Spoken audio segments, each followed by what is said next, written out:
Hello, my lovely viewers, and welcome. I am Kira, a romantic ace, and tonight we are streaming Chapter 9 of Endless Summer, Book 3. If you happened to join me last week, you'll notice this is the same chapter, reason being, stream died on me a couple times. And I didn't feel like trying to go through and piece the VOD back together and hope that we hadn't actually missed anything important. Not to mention, it wouldn't have ended up on Twitch. So, yeah, we're gonna do it again from the top. I'm really kind of hoping we get the surprise party again, because that is a spot where I would like to try the different options. Otherwise, I'm going to hopefully stick to the same stuff I did last time, and we won't have, you know, another alternate reality branch like we had in Book 2. But if you haven't joined me before, welcome! I drink and I cuss. If you want to play the drinking game along with me, the rules are right here on the screen. Also below the player at twitch.tv/aromanticace. If you cannot read the words in either spot, go to the, either go to the bottom of the player or go to the description on YouTube and click on the link there, and it'll take you to my fancy website, aromanticace.weebly.com, where you can read the most recent version of the drinking game rules in text form. Also, if you haven't joined me before, the story so far, a long time ago, by which I mean 2017, because every day is 5,282 years long around here, and time is so fucked up on this island it doesn't matter anyway. A time traveler, an ex-Navy pilot, and, who else? Damn it, there was a list. A Venezuelan revolutionary and one of those blue guys from James Cameron's Avatar were trying to keep 11 dumbass co-eds alive. Yeah. Some of them are pushing it. And I say 11 because we're the 12th one, so we are actively involved in trying to keep everybody alive. But that's the gist. Evil Tony Stark wants to take over the world with a Gundam, and there's an alternate version of us who is a time traveler who's been basically resetting time over and over again, trying to keep these dumbass co-eds alive, and we're dating the ex-Navy pilot. Wait, we're engaged to the ex-Navy pilot now. I keep forgetting this. We are engaged to that man. And, yeah, really all we want to do is go home, but it appears the entire world has been engulfed in lava, and it is slowly encroaching on the island, which appears, I mean, as far as we can tell, to be the last place on Earth that isn't covered in lava. I still think this is pushing the limits of believability, 'cause that's a lot of fucking ocean for lava to be getting across. The planet... You boil off all that water. Do you have any idea how much energy that takes? Holy crap. Okay, so, anyway, yeah, we're trying to save the world, stop evil Tony Stark, who didn't actually cause this problem, by the way. This is another thing that just kind of happened. He didn't really cause this, so we're trying to fix that, stop evil Tony Stark, and also keep all our friends alive, and hopefully eventually get back home to lava, I guess. So, with that, the stinger for Chapter 9 is, you and your friends are getting ready to deliver the island's heart to Vanu, but someone's stolen it in the night.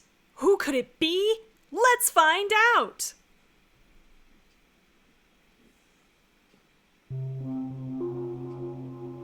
So this is Act 8, Chapter 9. All Our Yesterdays. We are at the chasm, just almost smack dab in the middle of the island.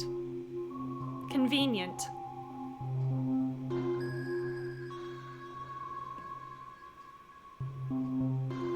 Outside of the cabin, a mysterious light source causes fallen snow to sparkle brightly. This bodes well. You catch sight of a glowing sphere moving away through the trees. Someone's taken the island's heart. Jake sits up in bed, staring out the window. Yeah, it took us saying something for this boy to wake up. Fiddler. The two of you rush outside. Alright, can I? No, I can't yet. Snowflakes drift amid the trees, landing in coarse clumps on the forest floor. Oh, clumps is important. You hear distant laughter. Because obviously if I have a suit that makes me invisible, I am going to laugh and give away my position. Janine, you damned coward, get back here! Yes, this is going to work. I'm sure she's just going to turn around and be like, oh yeah, you got me, my bad. No, Jake, what are you doing? Coward? That's rich, coming from someone who spent 3 years on the run. Okay, sometimes run-fu is the best self-defense, Janine. The others come running out of the second cabin. Everybody else, all 10 of them, had to pile into one cabin, and we got one all to ourselves because no one wanted to be around for what was going on. Hey, that's ours! You can't just jack stuff! Villain. Quinn extends her hands in the direction of the flickering sphere. Oh, you're gonna piss off our magical girl now, huh? Okay. Come back! The island's heart tears free of Fiddler's grasp and hurtles toward Quinn. What? Yes, we might have thought of this already, sweetie. It stops, hovering next to her. Quinn's eyes roll back, and she and the heart promptly tumble to the ground. Great.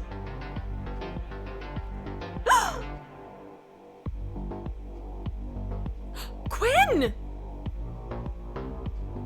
You and Diego rush to Quinn's side. Craig picks up the heart.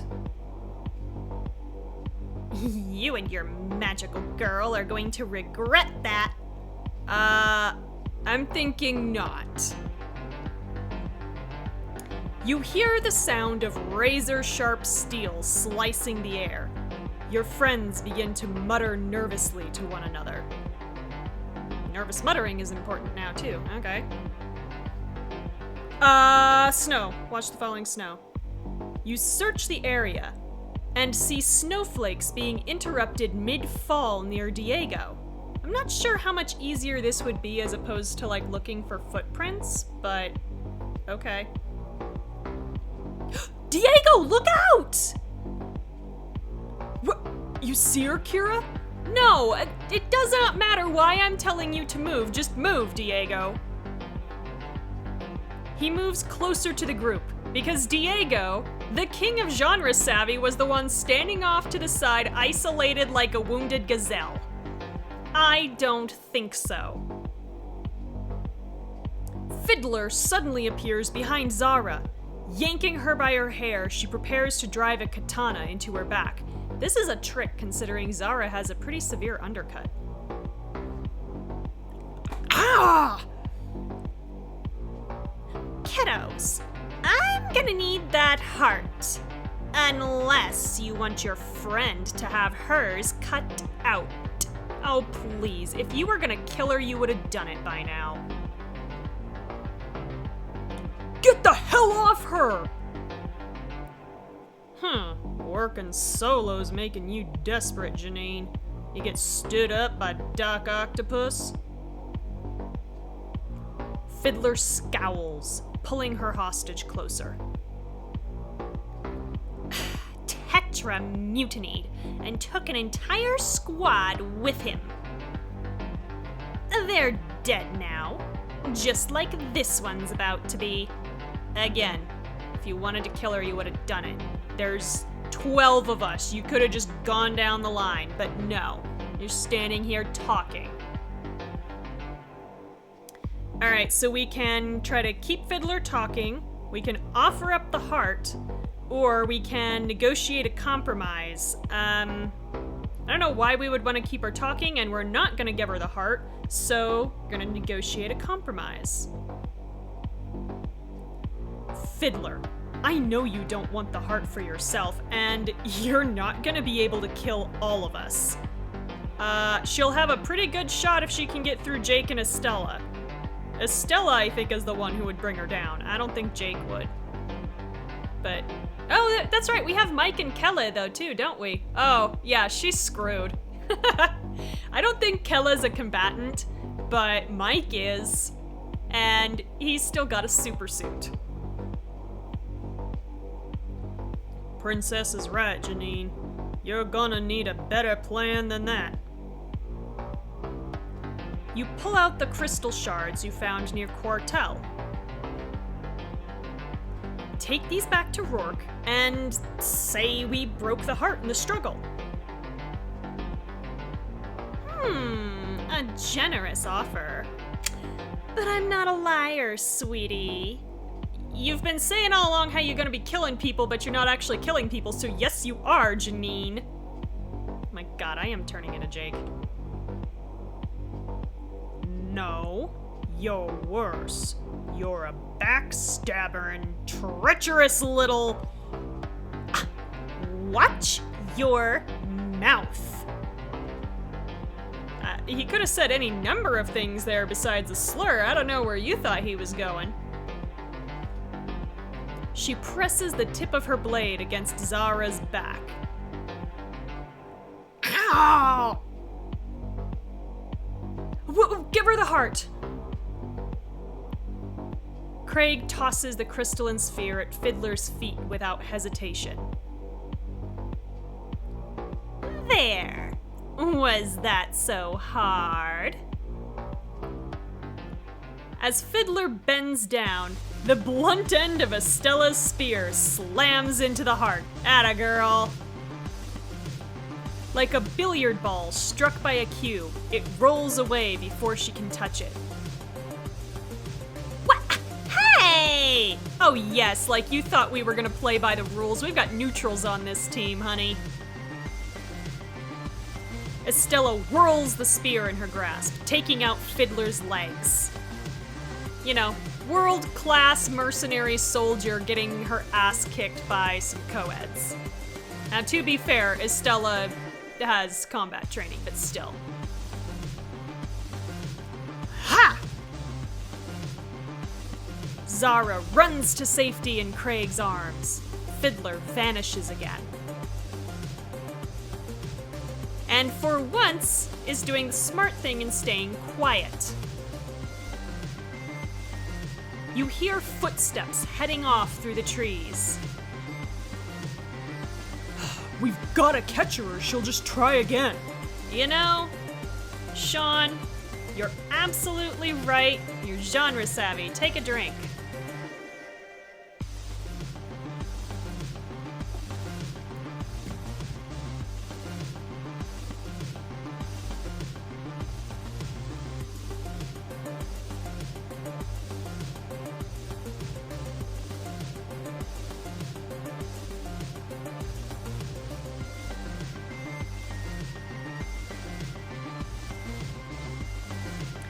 Kellis squints at the forest floor.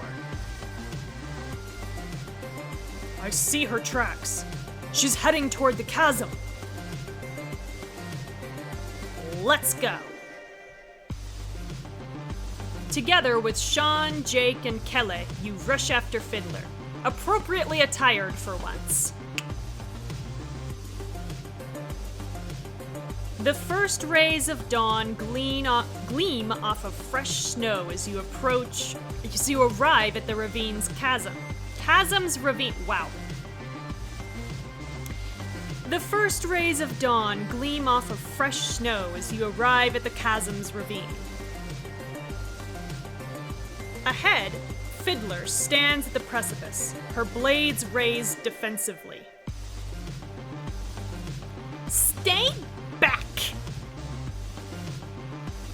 You and the others take up positions, blocking Fiddler's escape. Fiddler, we can say, no one has to die here, or drop your weapons. She doesn't really have much motive to do the second one, but I feel like the first one's an appropriate motive. Fiddler, no one has to die here. Surrender and we can work this out without violence. You've got nothing left, Janine. Fiddler slowly lowers her katanas to her sides. Nothing. Her shoulders shake. She's suddenly overtaken by a fit of helpless laughter.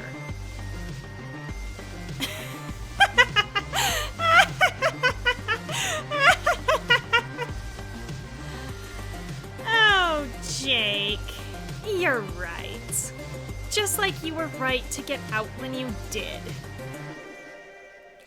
Lundgren's only out for himself. Always has been. Yeah, we know. Her bitter expression turns a corner, becoming a malevolent grin. But Rourke, he's much, much worse, sweetie. And there is a trigger warning for suicide coming up. FYI.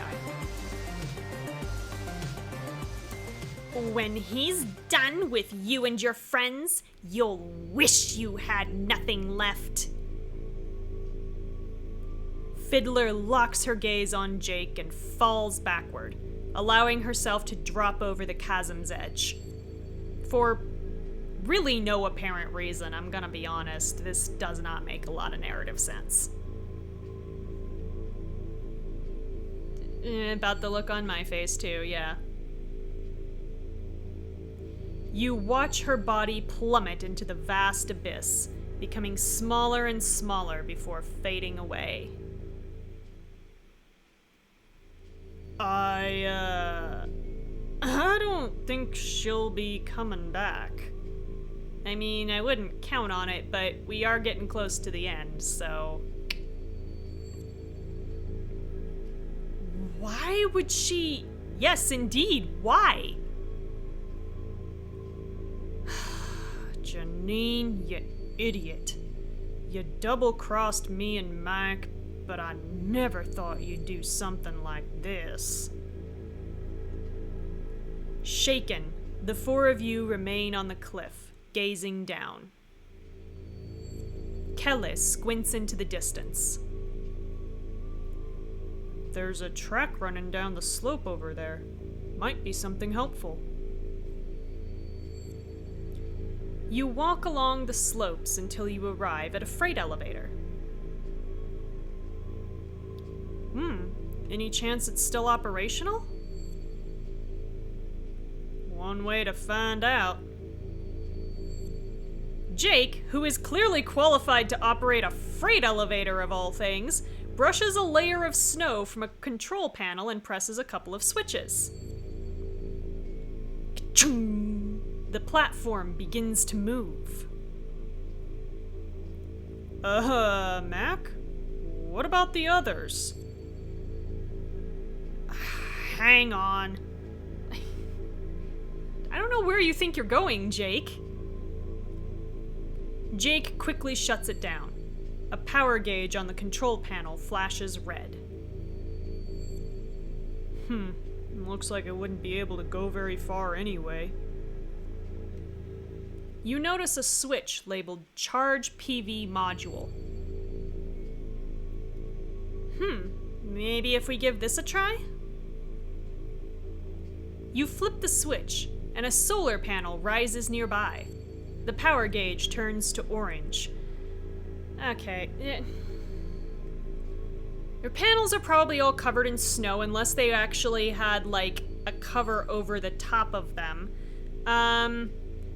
We've been talking about how snow has been falling, and in fact they're still showing snow falling, which means that you're gonna end up with your panels covered in snow. And like, these things take a while. Especially if this thing was, like, basically out of power, you're gonna be here for a while. Unless you don't want a return trip. Nice, princess. Looks like it'll just need a couple hours. Let's head back.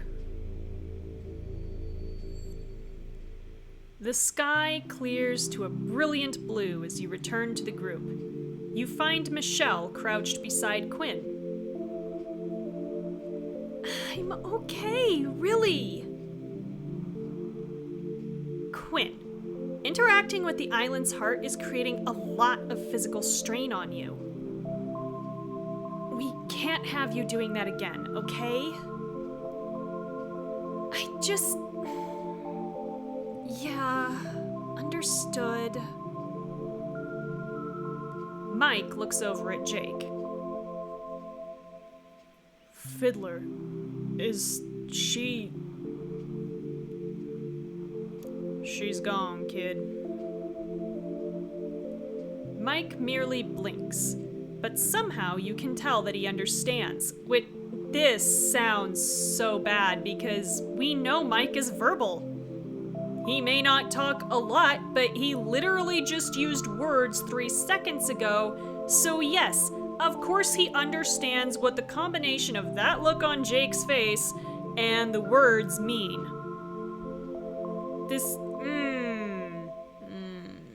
Don't like that. Jake glances at the sun's position, still low in the sky. We got something that'll get us down into the chasm. It'll be some time before it's ready, though. Alright, everyone. We don't know what we're gonna find down there. Whatever Vanu is, it hasn't always been friendly. The Exorcist crossed with Godzilla? Yeah, not what I'd call friend material. Yeah. But we've got to get the heart back to it if we're going to set things right. This could be the end of all the phenomena affecting the world.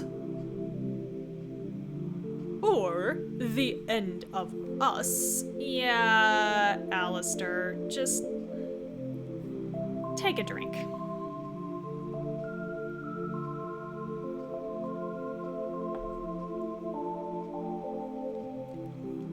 Let's just try to prepare as best we can. This is our home stretch.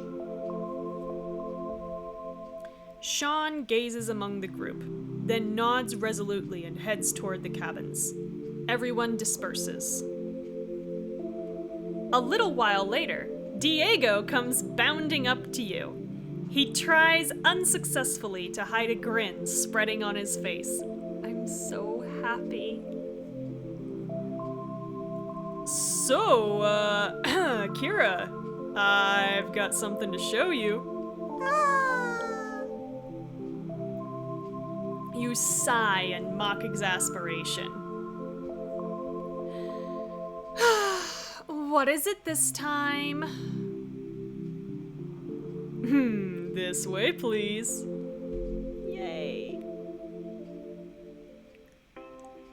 You walk with Diego through the snowy forest, arriving at a frozen pond.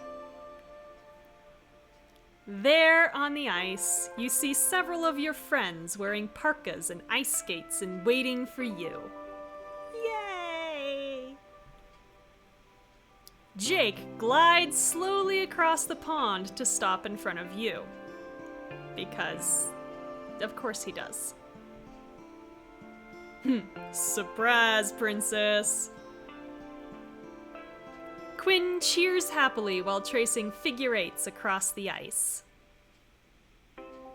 Hooray! The guest of honor has arrived! It's not much, but we did what we could. Off to one side, Raj stands behind a makeshift stall with steaming cups at the ready. He's so happy. What sounds good, Kira? I've got coffee, chai, hot chocolate, plus a little something I picked out just for you.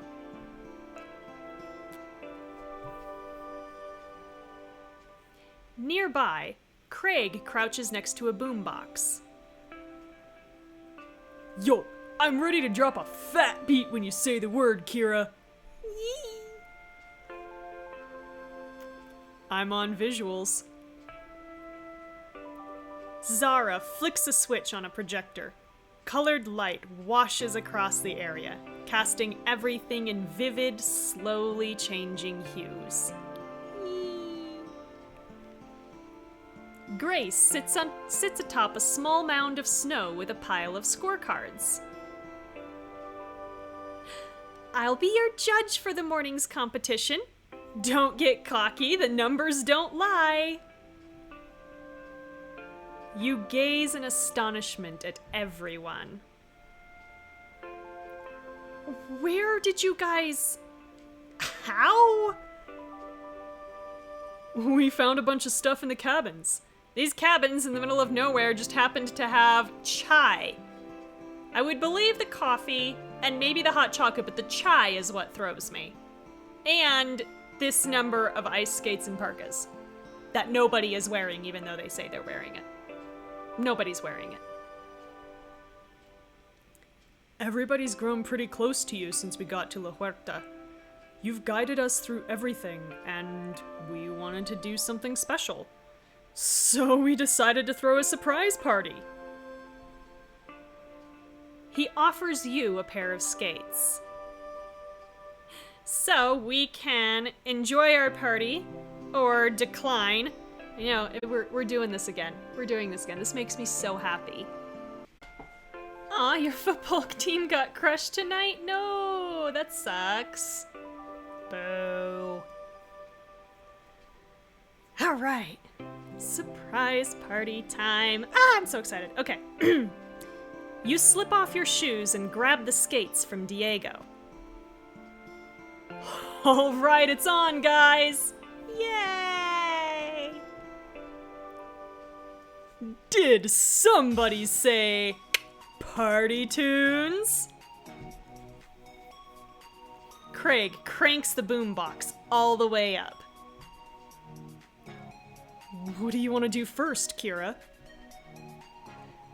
Alright, so last time I went straight to the ice skating, so this time, let's go grab some refreshments. You and Diego clomp over to Raj's stall in your skates. Welcome to the Bonder Bar, dudes! Oh my god, I love it. I love it so much. How about 2 hot cocos with a little extra zing? Raj, it's very early for marijuana. Just saying. Also, that would be gross. Sounds good. Hook us up.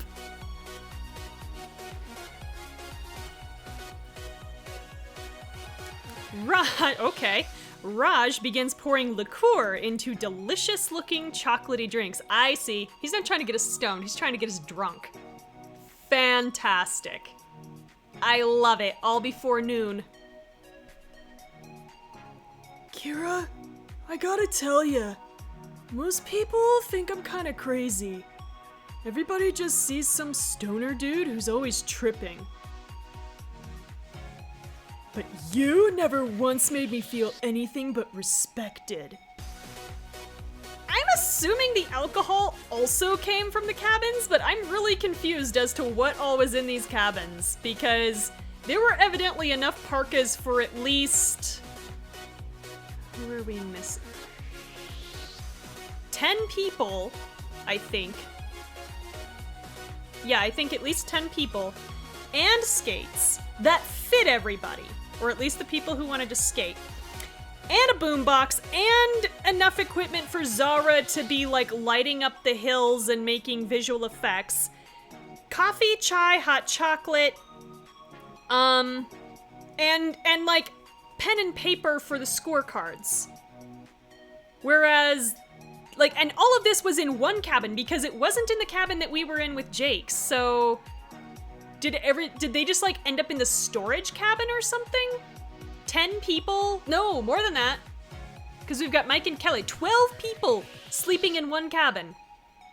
that was a storage cabin? I don't know. I think there needed to be another cabin for this to really be feasible, but it's still really, really, really cute. I love this scene. Seriously, it makes me so happy. Aw, Raj. Thank you for that. I'm gonna point with him. And when we finally get off this island, I'ma show you what a real party looks like. Yeah. It's a deal. Raj passes you a hot cocoa. You take a sip and head toward the ice. You and Diego step onto the frozen pond, carefully balancing atop your skates. You both do your best at pirouettes.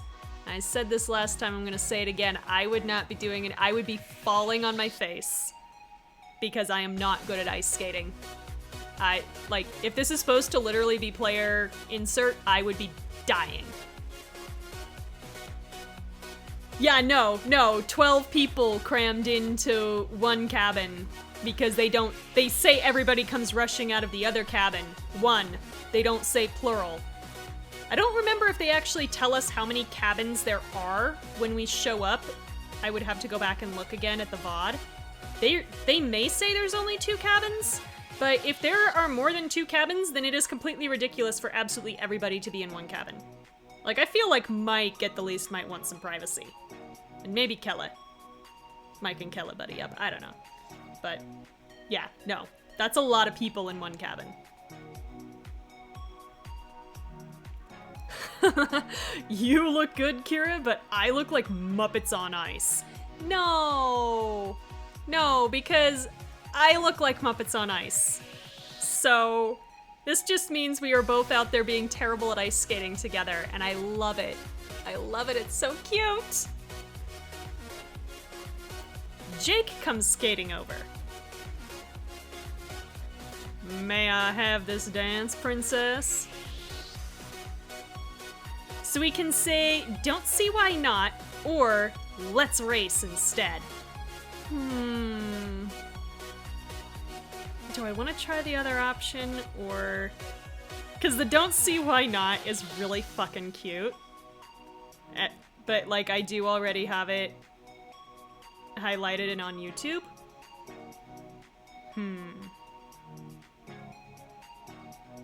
But it's so cute. Nah, we're gonna do the other one. Let's race instead. Alright, but fair warning. I'm not gonna let you win just because I like you. No, you're gonna win because I'm gonna fall on my face. I'm trying to skate with hot chocolate in my hands, by the way. Like, there's a cup to deal with. Last time we just had a piece of gingerbread, which, you know, you can stuff in your mouth and go, but no, I now have a thermos of some kind to wrestle. Like, I'm gonna die. It's gonna be great. The two of you lunge forward, gliding over the ice as fast as you can. Yeah, on my face. You pull into the lead, but Jake grabs a hold of your hand, sending you both in wide circles. You little shit! Oh my god! Oh, this is so cute! I'm having so much fun. Jake! To be fair, he's not really getting ahead of us.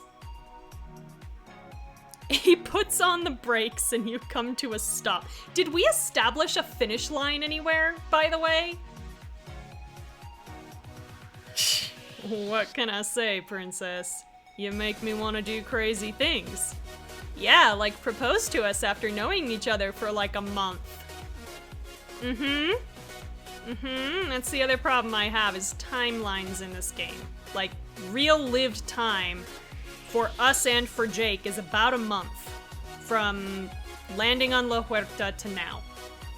And we're engaged. Yeah. That's not really how this works. I'm told. Would not work for me ever, but that's what I'm told. Over on the snowy bank, Grace holds up a card reading 8. This makes less sense with the racing option, I'm gonna say. Because, like, what is she scoring? Yeah, has nothing to say about it because this really doesn't make sense now. What? 8? Really? Whoa, that's, better than I expected. Yeah, because it was a race. There's not a yeah, this is weird. Grace turns the 8 sideways, then flips over the card. We love Kira to infinity.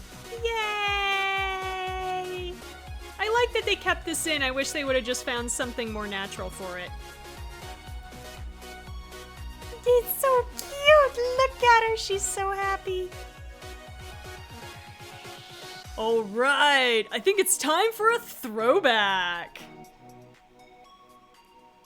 Point with Craig. Craig hits play on the boombox's second deck.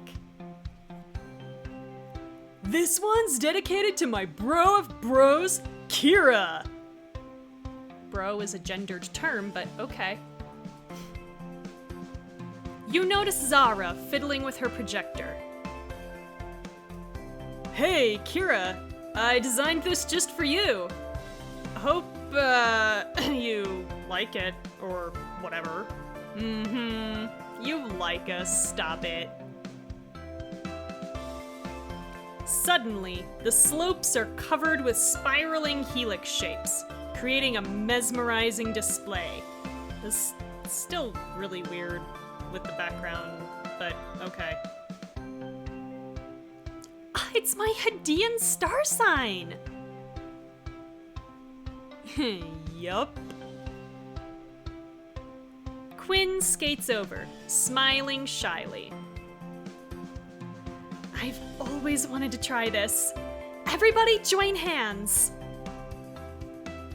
Your friends rush over and link up, creating a long chain. Okay, now, people on the end start going in big circles. Oh, this is Quinn's proposal scene? Oh, how cute! Sorry, I guess that's a spoiler, but oh, that's wonderful! Oh, I love this scene even more. I love it. It's beautiful. Everyone is slowly spun around and around like the hands of a clock. I'm getting dizzy. Diego tumbles harmlessly to the ice, starting a domino effect. Whoa! Whoa, whoa, whoa! Wait! I'm going to... Oof! Quinn jumps back up. It's so cute! That was so much fun! Alright, guys. I think it's time we give the ice a rest. Everyone returns to the bank of the pond. You sit down and begin unlacing your skates. Estella crouches in front of your feet. Allow me? So we can say sure or I've got it. This is the one answer that I am not going to change because I think from Estella this is like I love you and I do not want to be a jerk. So, sure. Estella makes short work of removing the first skate.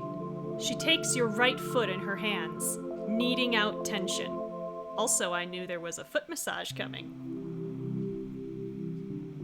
My Tio always used to give me foot rubs. He was a little rougher than this, though. Oh, just like that feels great. She removes the other skate and moves to your left foot. Soon, you're feeling more relaxed than ever. Her dark, earnest eyes look into yours. When we first arrived on La Huerta, everyone had concerns about me. I'd come here for something very different, and it scared them. Again, You came for murder, Estella. Yes, that is very, very different from coming for vacation. And it should scare people. Especially since you did a murder. Yeah. No, their fear was entirely justified, Estella. We were the naive ones here. But you and I always seemed to understand each other. You never mistrusted me, never had doubts. I should have. You came for murder. Kira, thank you. I would have forgotten my own humanity if it wasn't for your kind, open nature. Yeah, I'm still upset that I lost the check back at the end of book 2. Yeah. Of course, Estella. You're my friend. That's all that matters. Not murder, just friendship. Yeah. Who would have known our Saturday morning cartoons would have led to this? Yes. Oh my god, are these kids old enough to remember Saturday morning cartoons? Oh god, when did those stop? Because I forget, I know they told us everybody's birth dates, but the only one I remember the year on is Jake's, 1990. Because I was mad he's still younger than me. And also it made the math really easy, he's 27 in this. Well, no, now... Did he have his birthday? I think he's still 27. Because technically now it's 2018, but it was 2017. Anyway. Yeah, he would be 27. Because, yeah. Anyway. But yeah, assuming everybody's 21, that would put them being born in 96. So would they remember having Saturday morning cartoons? I don't know. Because it used to be like a whole event on just network TV. Cartoon Network was a thing, but it wasn't super duper. Like, it was a cable thing, and not everybody had cable. I didn't have cable. I only had over-the-air TV, like, you know, put an antenna on your roof kind of thing. So yeah, you would have the special run of Saturday morning cartoons around 92, around when you were? Okay, yeah. Because, like, ABC in the United States had one Saturday morning that ran for a long time. That was just, you know, a whole collection of cartoons. And then they would do reruns, too, on other channels, like... God, I remember Chip and Dale Rescue Rangers, y'all, and Tailspin, and Freakazoid, and then, like, Saturday morning cartoons were, like, Doug and Recess, and, Pepper Ann. Oh, God. My dad liked Pepper Ann. Of all things for my father to like, he liked Pepper Ann, and I don't want to interrogate why. Because I may not like the reasons. But yeah. So yeah, I don't think these kids would remember even that, because I know that was still going after 92. That was. But these kids might not be old enough to remember Saturday morning cartoons. Oh God. The other cold truth is they are not old enough to remember a time before Columbine, and would barely remember a time before 9/11. I don't like that. Anyway. Happy scene! This really does. I do. I love this scene. It makes me so happy. You gaze at the exuberant faces around you and find yourself unable to stop smiling. Because it's wonderful. This is a wonderful scene. I really, really, really do. I love this scene. I'm really scared that it's standing in for our Ember of Hope, but I love this scene. Thank you all so much for this. Our pleasure, Kira. You deserve it. I guess we should probably be getting back, though. Everyone gathers up their stuff and returns to the rest of the group.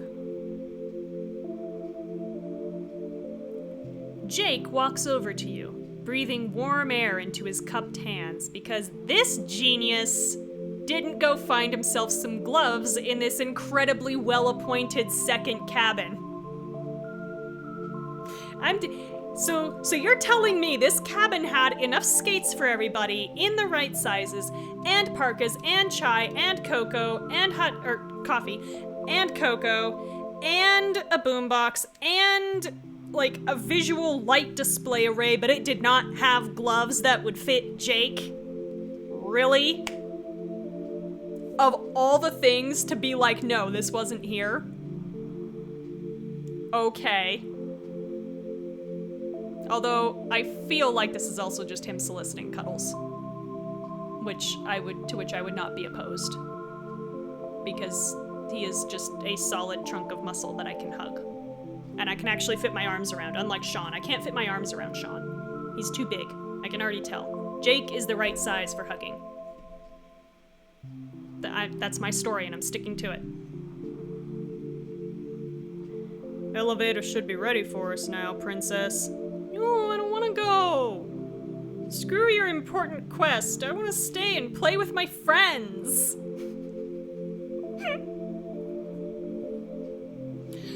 And so, our descent into the inferno begins. I know he's not really sneering, but drink anyway. Just for me having to deal with him. Also, it's basically med time, so we'll do that.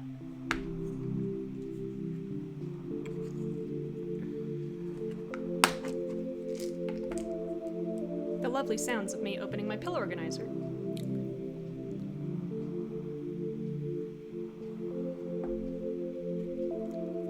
Alright. Are you Dante or Virgil? I don't care. Hard to say, but you are certainly Beatrice. No. Aleister, you are not allowed to talk to her, touch her, or look at her. For God's sake, you kept her as a pet against her will. You son of a bitch. I'm really mad you're still here, but the game demands that you be in my party.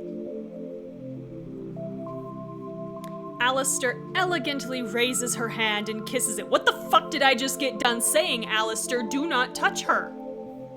This was not a hard line to not cross. Oh, you. I'm uncomfortable. Yeah, no.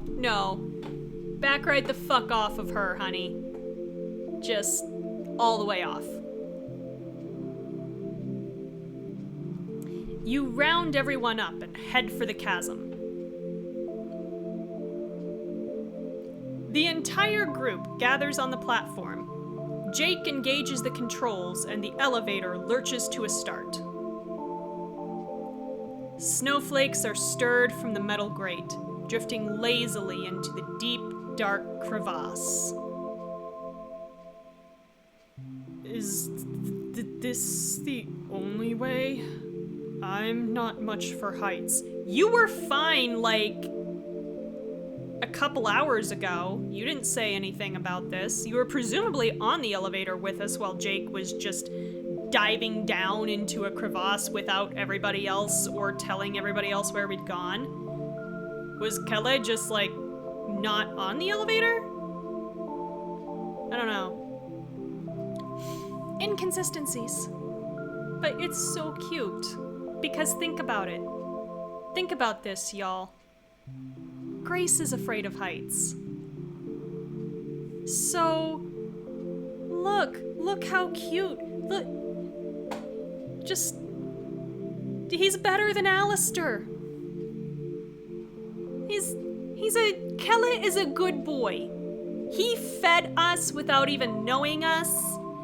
And he's just stuck around for his 2 or 3 lines. What is going on? But yeah, Kella and Quinn, or not Kella and Quinn, because I'm looking at this now. Kella and Grace, I'm telling you, make this happen. This is what needs to happen. Literally take Aleister's entire happy ending away from him and give it to Kella. Please and thank you. That is what I want. Okay. Quinn places an arm around Kella's shoulders. It's okay. I gotcha. This particularly doesn't make sense since Quinn is one of our love interests. So why is she the one, like, getting cozy with Kella? Like, I realize I'm not dating her. It makes me wonder whether she would behave the same way if I was dating her at this point. But, like, just to see how they mean that interaction, if they mean it to be, romantic or if they mean it to be platonic. But yeah, I'm telling you, Kella and Grace, make it happen.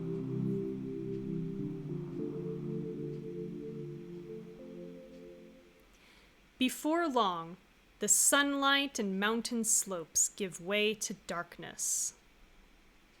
The platform continues to descend for what seems like an eternity. The air around you grows strangely warm. Finally, you emerge into a network of caverns. The elevator stops atop a pile of rubble. Looks like we're climbing the rest of the way down. Oh, she does it if you're dating her too. Okay, so then they mean it as like a cute friendship thing. Okay, that makes sense then. As you carefully navigate the debris, you notice Fiddler's suit half buried under heavy rocks. This is what weirds me out, is like the suit is buried. So, like,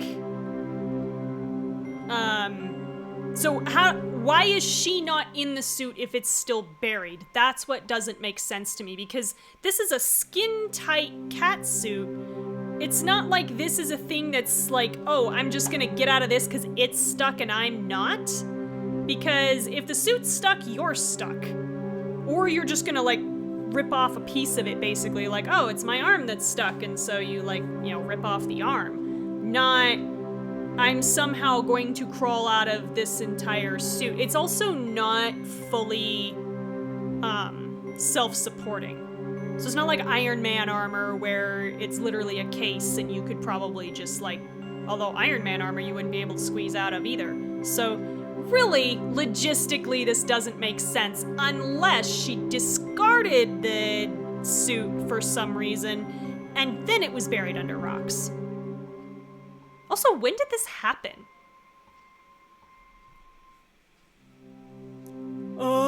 Is that what I think it is? Hopefully not her dead body. It's her suit, but I don't see her. Maybe she was eaten, but by what? And also, again, why did it eat her and not the suit? How did it get her out of the suit to eat her? We're still having the same logistical problem. Doesn't make sense. Writers, make it make sense. I say, in the game that is predicated on nothing making sense. Okay. Looks like it's unzipped. She may have crawled out and left it behind. Okay, so it zips down the back. Where is it stuck? I don't know. Also, this is not supporting the she was eaten theory, because unless she was, like, eaten by people, because most things are not going to nicely unzip the suit to take her out to eat her. Zara examines Fiddler's suit. Damn, this is some sweet tech. Pretty sure it'll readjust itself to fit anyone. I do not like what you're implying here, Zara. Kira, what are you waiting for? Try it on! No! At the very least, this suit has not been cleaned since she was in it, and gross. Also, this may be a suit somebody died in, Craig. There is probably blood and urine and feces and God knows what else depending on how she died. No, I don't want to put this on. Why don't I... They make us put it on. I have no choice. This is Fiddler's suit. Now you see me. And yeah, it's a cat suit. Like, it's hard to tell whether this is supposed to be full-on, like, Iron Man plate or whether this is supposed to be partial plate armor. Because it kind of looks like the darker blue regions are supposed to be the plate, and then maybe, like, the lighter blue regions are some kind of flexible material.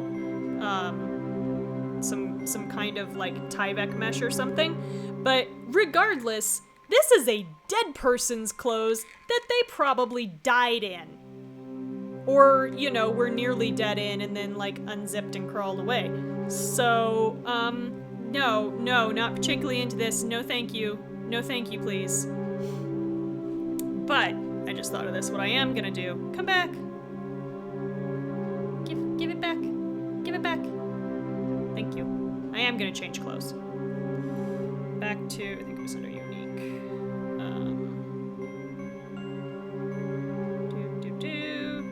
No, yes.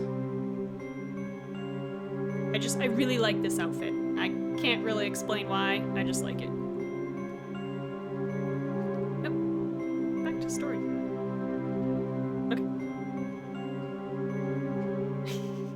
It's true, that's basically the only thing this island is missing is cannibals. I mean, we have pirates and, you know, the Na'vi and, you know, basically the Doctor from Doctor Who. You know, except it's us. We're the Doctor. Kind of. It's confusing. Anyway. I think I'm gonna pass on Fiddler's hand-me-downs. Yeah, so am I. Aw, snap.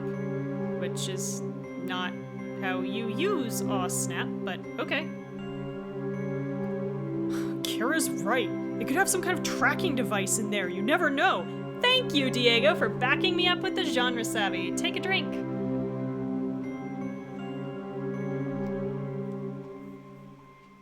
Bless you. Bless you, boy.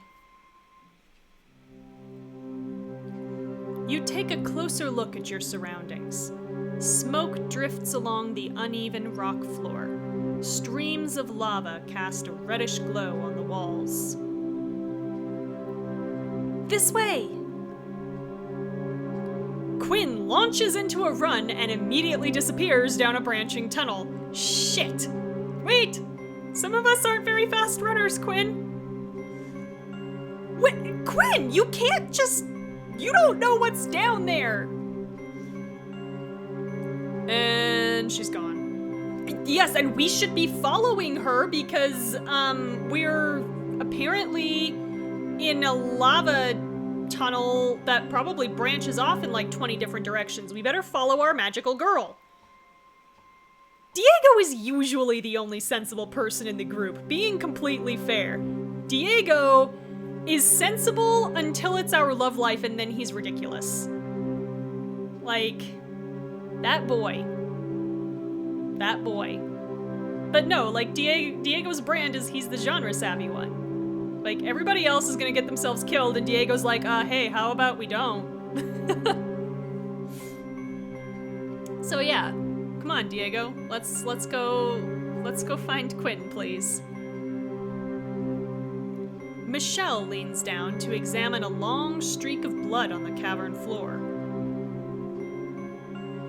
I don't think Fiddler crawled out of that suit. Something must have taken her body. Yes, something unzipped her suit and dragged her out of it. This actually is even more creepy than I thought it was. Something unzipped her suit, dragged her presumably either minimally clothed or naked body out of the suit while she was bleeding, so she was definitely injured, So my prior theory that she had deployed some kind of chute once she was down in the dark of the chasm, maybe doesn't hold. But, yeah. Yeah, Yeesh is right. Well, that's encouraging. Thank you, Jake. Thank you. Running ahead, you find Quinn facing a dead end. There's a round indentation in the center of the wall. I don't understand. This is supposed to lead into the core of the volcano. Maybe Vanu showed me a different timeline? Oh, Quinn, there's something down here with... Kira! Over there!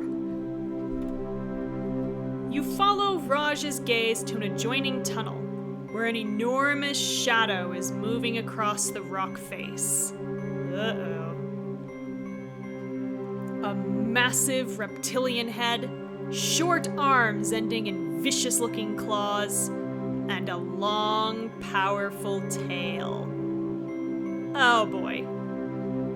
So remember in Chapter 1 how a pterodactyl flew through a time rift? I don't think pterodactyls are the only things that can come over. A freaking T-Rex? Hell yeah!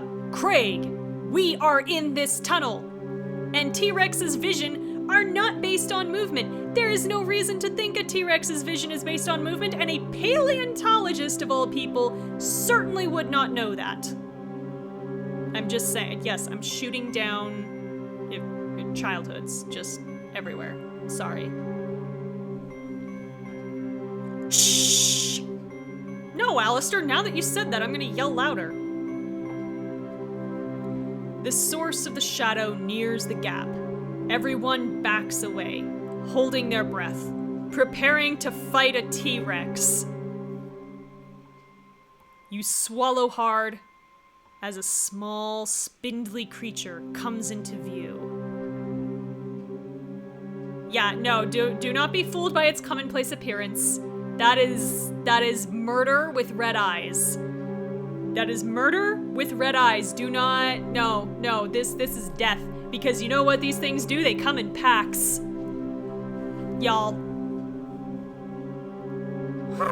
No, somebody grab Furball and make sure he's not... No, you gotta keep... Baby! You keep him safe. Oh, it's kind of cute. It does look inquisitive. Like it's being clever. Clever girl.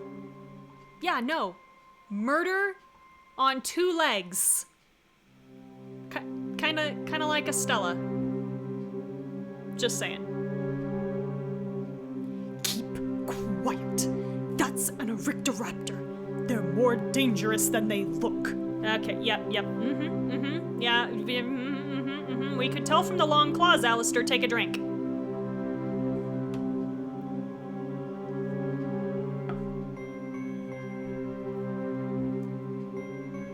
The man-sized dinosaur carries a reflective orb in one claw.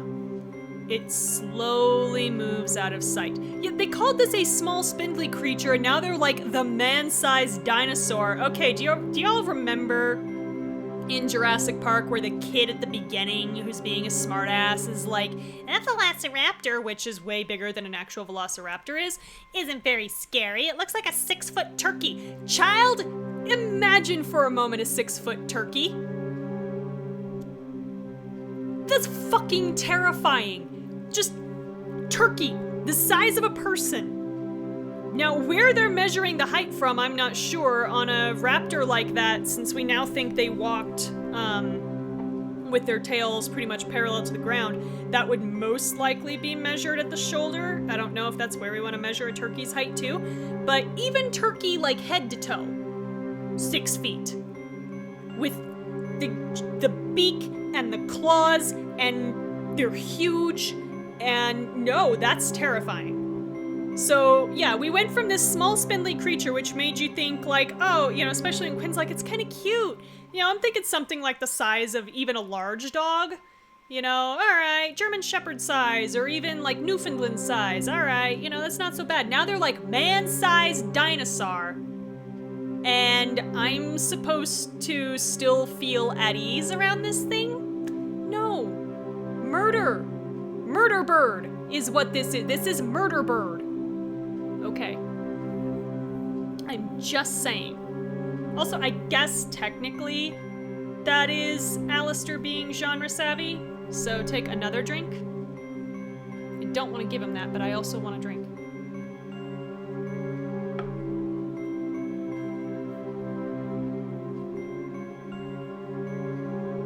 Oh man, the hype was fake. Yeah, be glad of that, Craig, whoever you are, and also be looking for its friends.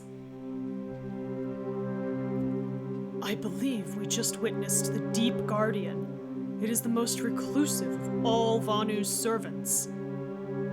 Why is the Deep Guardian a velociraptor? A rictoraptor, whatever. I'm trying to think if anything else makes more sense to be living under a volcano, but I would not necessarily have picked dinosaur. Yes, feathered dinosaurs. Yes, something that size would almost definitely have had feathers, according to current research. So, yeah, this thing should have at least a few feathers. At least go like Jurassic Park 4 on us with the feathers. Come on now. Come on now. I think this might predate Jurassic Park 4, though. I forget when Jurassic Park 4 came out, because it's been... It's the Trump presidency. Shucks. And here I left my Pokeball at home. Jake, you're gonna need at least an Ultra Ball to go after this without a starter, and you know what? I don't think Furball's necessarily up for fighting a dinosaur. So, no, your regular Pokeball is not gonna handle that. No, it's true. Even in this world, time does not move in a linear motion anymore. It's literally a ball of wibbly wobbly, timey-wimey stuff. There is no, you know, sensible passage of time in the Trump presidency. Somebody's gonna find this VOD years later and be like, ah, that's what it was like in those times. People were incandescently happy over surprise ice skating parties and had no idea of what year it was. Grace peers up at the indentation in the wall. Maybe the island's heart goes here? No, it's too big to fit. Hang on, princess. Remember when we traveled through time in that mine shaft? Which is a completely normal thing to say now. I don't actually have any idea how long ago in game time that was, by the way. That's how bad this is. Like, remember that time? I don't know, was that like 2 days or 2 years ago, Jake? I don't know. Help me. Oh, right! There was a crystal in the wall with claw markings in it. We should, so we can touch the indentation or follow the Orictoraptor. I don't know why we would think we should touch the indentation when we're talking about claw marks and there's a dinosaur walking around. We should follow the Orictoraptor. We may need to use that orb to get to a time when this tunnel actually led to the volcano's core. Yeah, probably was like 2 weeks before. Because if I'm thinking it was at like the start of book 2, close-ish to the start of book 2. So yeah, probably about... I think 2 weeks might be generous there though. I don't know. I think I'm honestly being generous with my appraisal that it's been a month. I think it's actually been more like 3 weeks. And I'm not even sure it's been that long. This game could genuinely do with some time skips. You don't even have, a couple days rest instead of a couple hours would be fine. Just to extend that a little bit more. You don't have to play every single second of a person's life in a game like this. Like, give us longer time skips than just, going to sleep to waking up. That would be fine. Especially in something like this where the plot is literally decided for you. Like, you don't have that much room to steer the story. You're not gonna change, the entire content of the next chapter with what you do in the chapter before. Yeah, just give us some time skips. I would believe all of this way more if it was more like even 2 or 3 months than a month and, our love interest is ready to propose. No.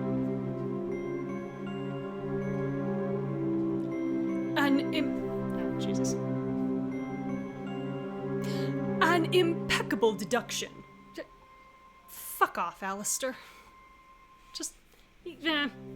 I know he's being genuine, but take another drink. Because he seems to think that's out of character for us or something. I've been doing more to keep you alive than Jake has, alright? Because Jake kind of sucks at it. Keeps crashing helicopters. All they needed to do was throw in a joke from Mike, the second time about, Jake, you can't fly a helicopter, I fly helicopters. That's all it would have taken. But no, they couldn't even give us that. Not even that.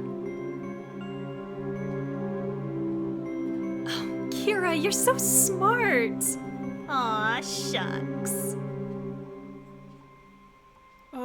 Do we have to? That thing creeps me out. Yeah, I don't blame you, Raj. However, it's probably not smart for us to split up. Like it or not, it looks like we got a dinosaur hunt on our hands. You all enter the adjoining tunnel and head in the direction the Arictoraptor went.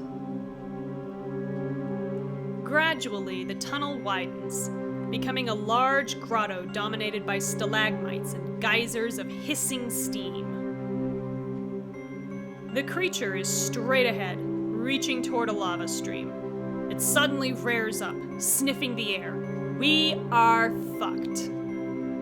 If this thing can smell us through all of that heat and probably, how we're not dying from all the toxic gases, that come with lava, I have no idea. God fucking what? What are you doing? Ugh. Oh boy. Yep, we're gonna die. We are going to die. It turns in your direction. Everybody hide! I'll handle this! Yes, we are qualified to fight a raptor. I guess. I don't know. Walk into a geyser. You grit your teeth and run for a billowing cloud in the corner of the grotto. The hissing vapor conceals both your location and your scent as it fries your skin off because geyser. Yeah, steam is extremely hot because it's not just hot water. It's hot water that got so hot that it turned into a gas. That is very, very hot. And then it can continue to get as hot as it wants until it dissociates into plasma. So yeah, we are dead. I'm just saying. Yes! But, the plot demands that we not be dead. So. As the geyser momentarily abates, you notice that the Erictoraptor has gone back to the lava stream. Again, how we're not all dead.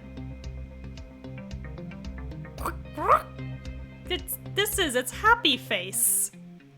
That's terrifying. The dinosaur makes an odd noise and pulls a chunk of crystal from the lava with both claws. The blue, translucent mineral has melted into a perfect sphere. Terrifying! It tosses the orb aside and skitters off toward another lava stream. So we shall take this piece of crystal that just came out of a fucking lava pool and totally isn't still hot. So that is our clue. It is the molten crystal. 4 out of 6 now. Yeah, the plot demands that we still stay alive until we cheat, and then we get an acid trip followed by death. Yeah. I mean, I almost picked the wrong answer there just to see, because I know it'll just basically make you keep trying until you pick the right one, but I kind of wanted to know if we'd actually die. But, yeah. I kind of didn't feel like watching us get torn to bits by a dinosaur. You use your bag to scoop up the glowing hot orb. Keep in mind that if this really just came out of a lava stream, this would have no problem burning straight through our bag. Then head back to the dead-end tunnel as fast as you can. Your friends are waiting for you when you arrive. Oh, Kira, thank God! Jake sighs in relief. That is in relief. Relievedly. Bullshit. Kira, don't do that, alright? What, run off and, go one-on-one with a dinosaur, sweetie? I don't know, you were willing to face down an entire mercenary squad by yourself. You're pot calling the kettle black over here. Yes, thank you! Relievedly isn't even a word! They do this, I'm assuming they're trying to save characters for some reason. Technically that does save you one character. But, they do have a lot more room in the text box than that. They can just say, in relief. But I've seen them do that several times, turn words into adverbs that really aren't made to be adverbs. And I don't like it. I don't like it. Don't do that. That was harrowing to watch. Kira, I too am glad you're all right. Y'all weren't supposed to be watching, you were supposed to be hiding. God. They are having fun with the English language, but, they're doing it very awkwardly. And sometimes you need to have fun with the English language that isn't awkward, especially when you're trying to tell a story. We got what we needed, at least. Want to help me out here, Furball? What would Google Translate do with something like relievedly? If you were trying to translate this on the fly as someone who doesn't speak English as their first language, what would that do? I don't know. Baby! What a happy little baby! He's so cute! You open your bag to reveal the crystal orb. Furball walks over to it.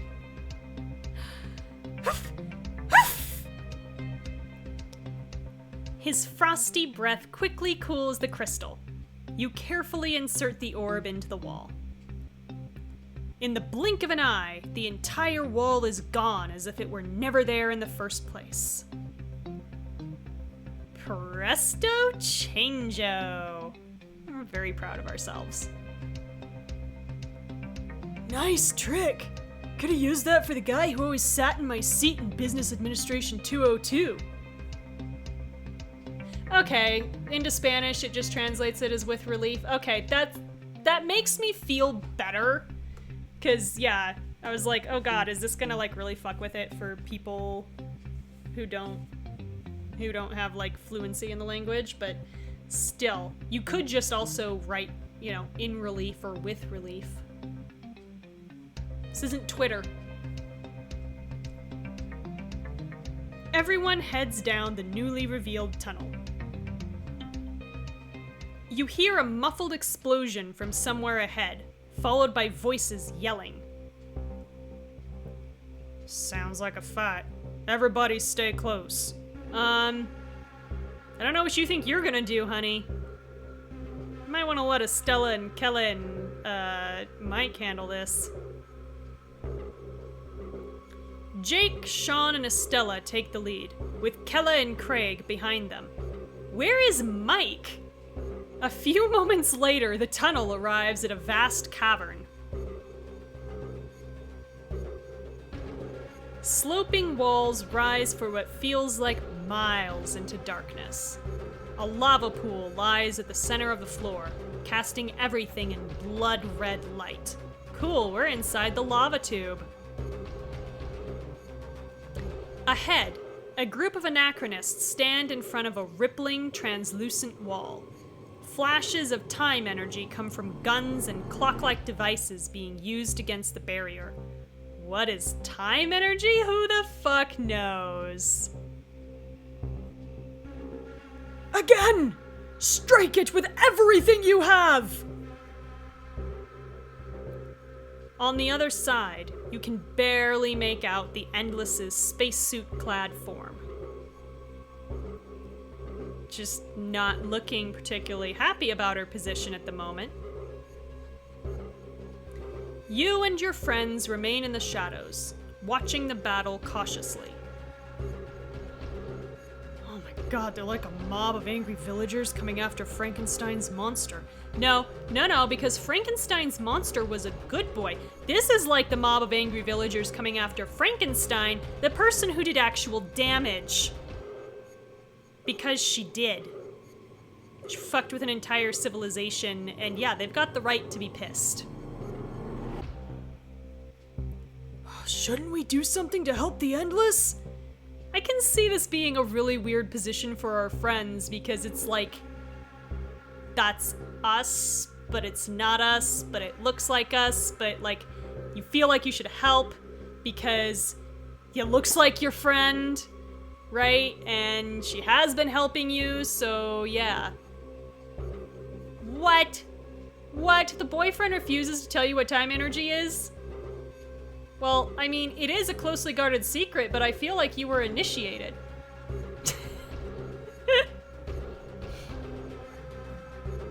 It's not working! More! More what? They're giving her all she's got, Captain! Sorry. Looks like she has the situation under control. Estella happy to let us die.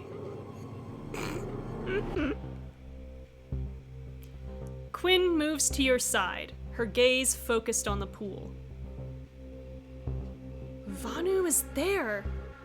In the lava! Well, how do you propose we get to it, Quinn? So we get the heart over to the pool and get out. Oh my god, I'm so sorry. Risa, I just sent you into a coughing fit. No, I'm sorry. Because I know it was not a good Scotty impression. Sounds like a plan. Princess, we got a better chance at this if a few of us distract the murder hipsters. I think they're already distracted, sweetheart. I don't know. They don't look so friendly. Yeah, Raj, you were the one literally just saying, shouldn't we do something to help? I'm so confused.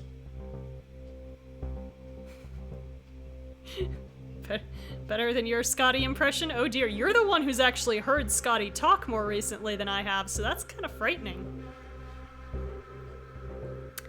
So we can say, let's just sneak in and out, or some of us should distract them.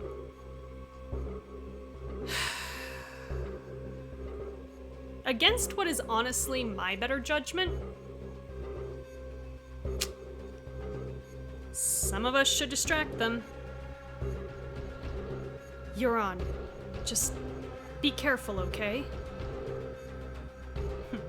Always. Don't you pull that with me. You are not always careful, mister. I'm gonna give myself up to Lundgren, knowing that by take me in, he probably means kill me. And also, you got yourself caught last time. And I've seen you die. Like, multiple times.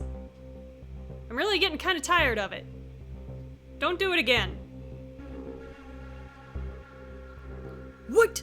He'll get ruffle stomped out there. I'm going too. All right, Craig, you have fun with that. I feel like Mike or Kelly would be better backup, but sure, dude. Craig was put on this earth for 2 reasons. Helping Sean on the field and smashing things with pipes, and there's no field and there's no pipes. Yeah. Craig hands you the heart. He and Jake walk out of the tunnel slowly. Oh, hey there. We're a little lost. Care to, point us toward the hotel?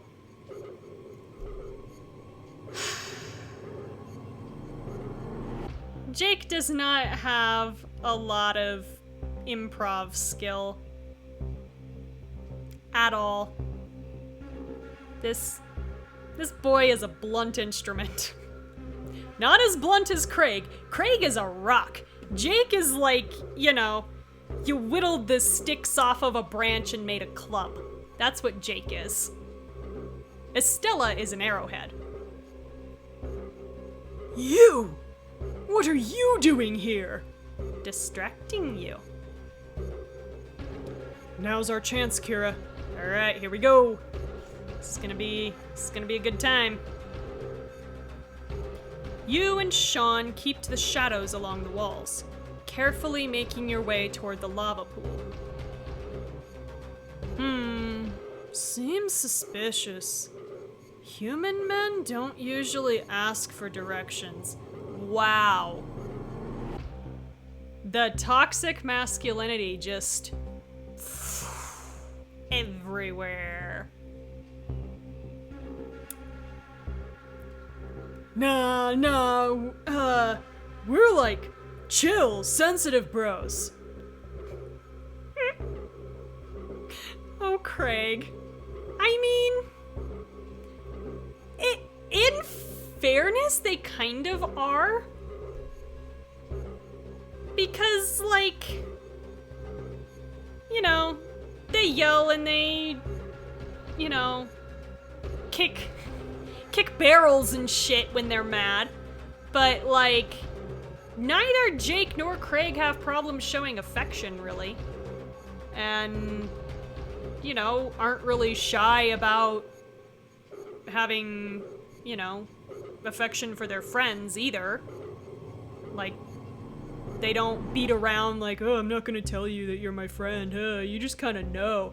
No, they say it, so I don't know. I don't know that that's actually such an unfair appraisal from Craig. Craig and Jake look at each other nervously, but you should have come up with your story before you walked out there. Almost there. Just a little further. Your foot sinks into a hole hidden in the dark floor. You lose your balance, falling into the light. Cool. Oof! Hide yourself. You glance around, but there's nothing to hide behind. You duck as low as possible. Oh, shit.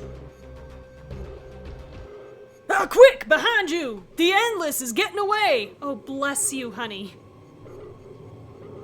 The Anachronist turned to move toward the rippling barrier. You move back into the shadows. Oh, bless you, Jake. Bless you. I love you. Whoops! Az must be playing tricks on me again. See, this would have actually been the Endless's opportunity to be getting away, is the really funny part here. She should have been skedaddling. What is she doing? Jake casts a furtive glance in your direction. Dude, don't give it away. That you just undid it all. Finally, you reach the pool. A few feet from the rocky ledge, a pile of crystal rises, shimmering amid the bright lava. You and Sean step out of the shadows with the heart. The two of you stare in wonder at the pillar's mirror-like facets. It's incredible. I mean, it's pretty cool. They did a good job with the, faceting on this too. Like, it's a quick trick that they played, but it's effective. Very cool. First, there is only light. A burst of intense light burns the entire cavern from your vision. Cool, our retinas are fried now. Then, a voice speaks, resonant and strangely familiar. Like it might be the voice that talks to us at the beginning of the books, when they're asking us if we want to import our choices.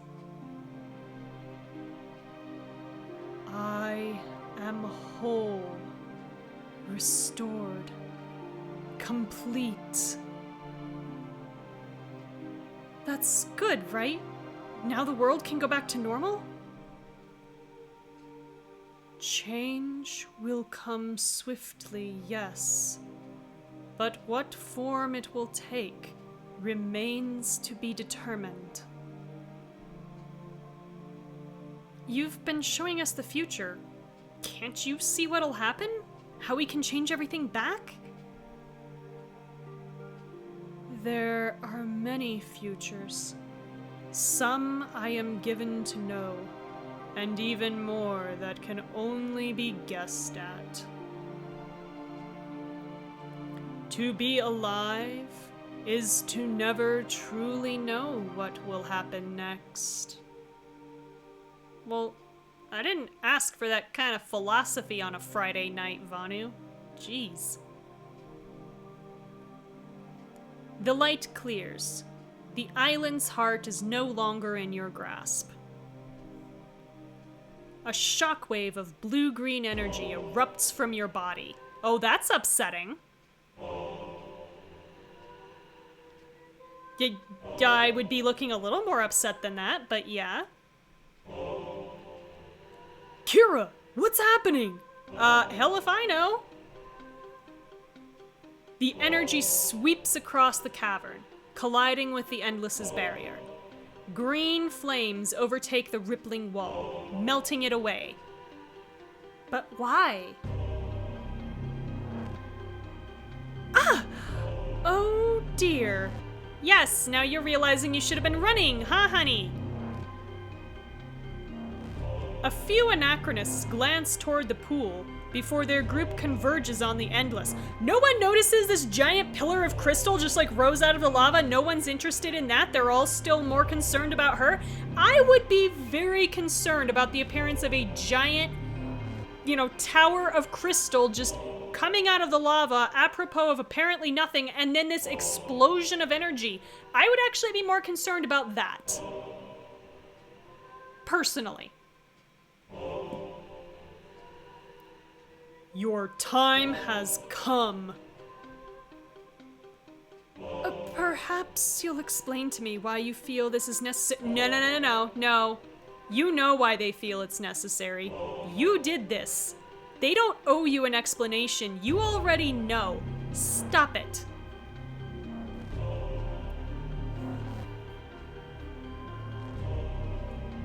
Silence! Fair. Two anachronists push the Endless to the cavern floor. We don't take kindly to being lied to, no matter what timeline it happens in. My people worshipped at your feet. We saw you as a savior, and all the while we were merely pawns. Yep.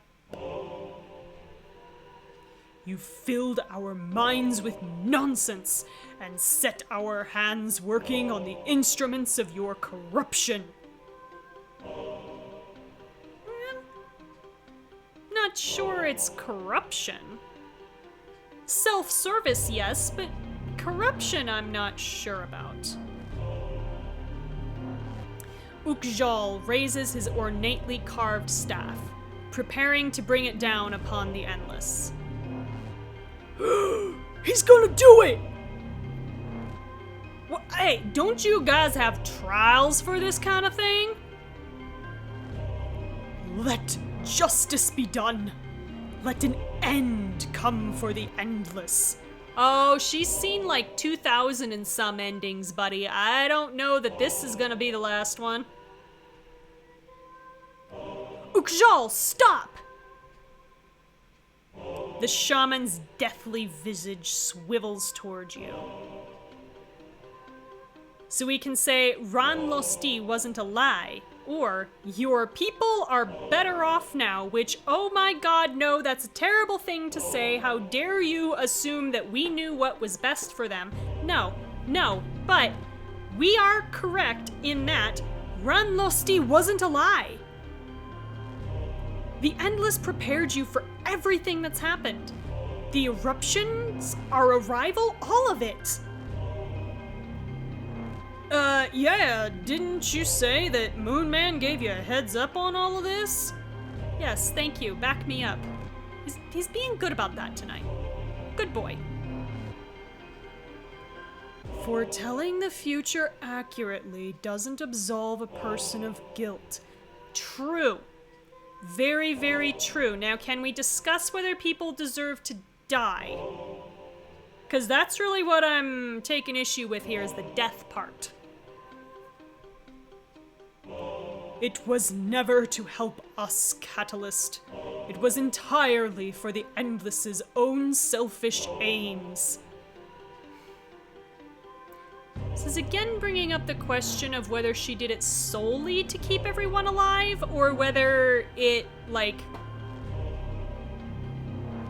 I would say, like, you know, the first couple times it definitely was just to keep everybody alive, but I feel like it might have grown into, like, you know, stop Rourke, save the world type of thing. So I'm wondering if it's entirely for the Endless's own selfish aims? Especially since there's also the open question of whether, like, we needed all of us alive in order to stop Rourke. Or the eruption, or both. Like, I don't know. Yeah. So, that second sentence remains to be determined as far as I can tell.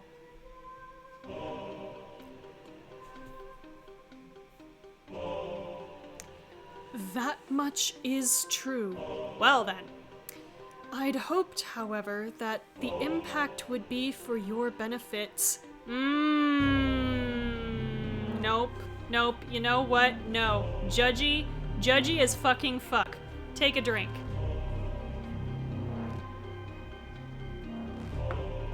It is not your place to tell people what is best for them, colonizer.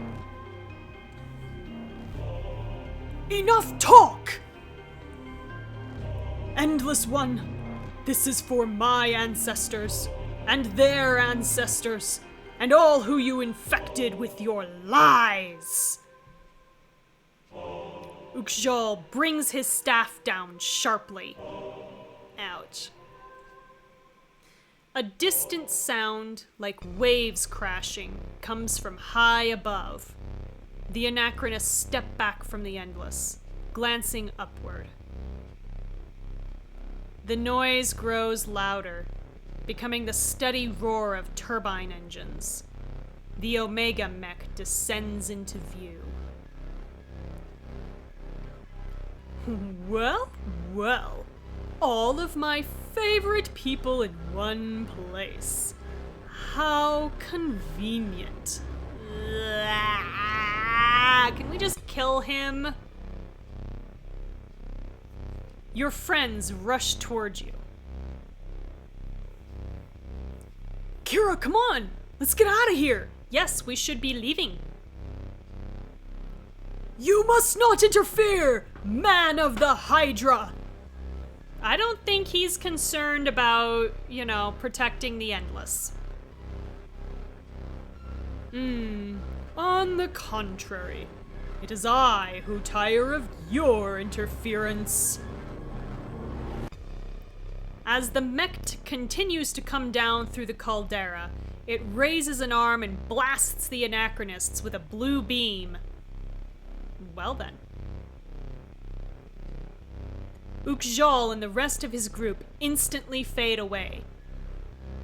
Okie dokie then. I guess that's how the plot gets rid of them. Ukjal! Streams of light emerge from the crystal pillar, forming into a familiar, hovering figure. This is its neutral face. Vanu's spirit rises toward the mech, its arms extended protectively, and passes right through the colossal robot, fading away. This is its sad face. As you and the others run for the cavern's exit, the Endless crawls toward you, somehow still alive. Kira, please, wait! Rourke, we'll promise everything. Then take away the very thing we fought so hard to protect. The ground heaves as the mech finally lands. Rourke's laughter emerges from the speakers as a low, derisive buzz. What? No grand death scene? No soliloquy? Well, do you want to give us time? Well, I've got one for you. Tomorrow, and tomorrow, and tomorrow creeps in this petty pace from day to day. And all our yesterdays have lighted fools the way to dusty death. Okay. As blue light flares in the Omega Mech's palms, a preternatural calm settles over the Endless. Only you can save them now, Kira. Another beam tears its way across the cavern. When the light clears, no trace of her is left behind. I'm not trigger warning for character death here because I am pretty sure that I remember. And, remember the last time Rourke used this? He was just, basically sending people to another time. Just saying. Yeah, they're still surprised, though. Enough! I won't let you do this, Father. I am clearly in a position to argue with a giant robot and a madman. Aleister suddenly leaps onto the mech and struggles to tear open a panel in its leg. The leg pulls back, threatening to drop him into the lava pool. It then swings forward, sending him flying across the cavern. Aleister collides with a rock wall and tumbles to the floor. Good. Lie there and think about what you did.